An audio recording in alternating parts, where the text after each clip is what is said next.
want to be cautious on how you're hearing this. Okay. I want to be cautious because this stuff is taught also in sales courses. And I think people look at it as manipulation. And this is not the point. Matching and mirroring does serve you. I was at another mastermind. I was speaking at, like Chris Voss was speaking at that mastermind. I was speaking at a different mastermind last week. And I flew out to go to my buddy's mastermind. He's organizing just a few men in his group that are all into apartment investing. And he wanted me to talk about how I've optimized my natural body's hormones, because he felt like that could really help them. So I fly out and I'm chatting with him and chatting with these guys. And I noticed with matching and mirroring that it was able to support me. I considered it. I thought about it. I would look at one person and they would have a certain body language. They would be leaning back or leaning in. They would be crossing their legs or taking up as much space as possible with their legs. They would have their phone in their hand, or they would have a notepad in their hand.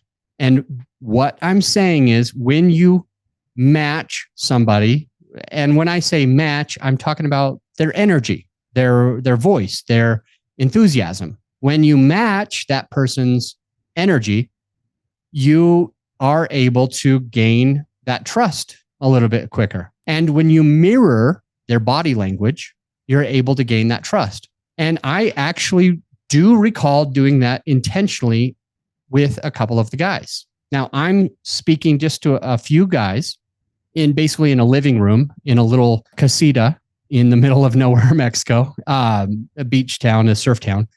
And one of the guys was specifically much older than me. He was older than all of us. He was, I believe, in his 70s, in his early 70s. And then, somebody else, I'm in my 40s.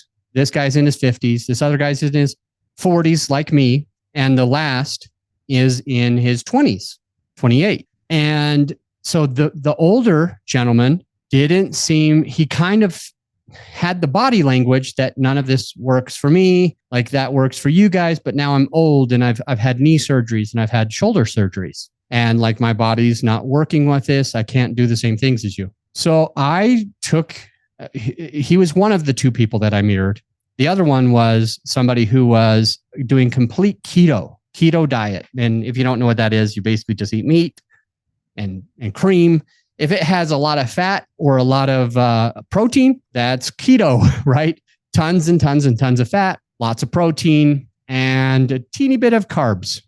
But most of the carbs are just from your heavy cream or your butter or something, because there's a little bit of milk sugars. Point being, there's this older guy who was kind of had his arms folded and he was kind of like leaning back and he was kind of like not sounding interested. So with his voice and with his body language, I matched him and I mirrored him. So instead of having this personality, this is my normal personality, instead of just coming across like I do with anyone, I took a step back because he was taking a step back. I folded my arms. I looked down because he was looking down. I spoke a little bit under my breath because he was kind of speaking under his breath and he was kind of unsure. He's kind of lifting his elbows or shoulders up. And so I did that. I folded my arms to mirror him and I used his same energy level and I spoke to him. And then I let go of my arms and I said, see what I mean? And he let go of his arms as well. He goes, yeah, I see what you mean. This is good stuff, Adam. And it was just interesting how powerful it can be to be able to connect with somebody, to match and mirror them. And you know that they're connected with you when they start matching and mirroring you. So then the other guy is coming up and he has a higher energy. He's leaning forward and he wants to show that he was right. And so I tried to match and mirror him at a subtle level by changing my posture and my energy level to go closer to his.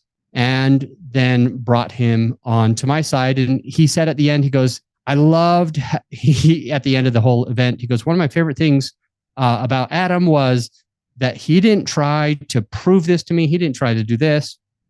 He just understood that we had different diets, and he tried to help support me with the things that could help. And that came along with a little bit of matching and mirroring.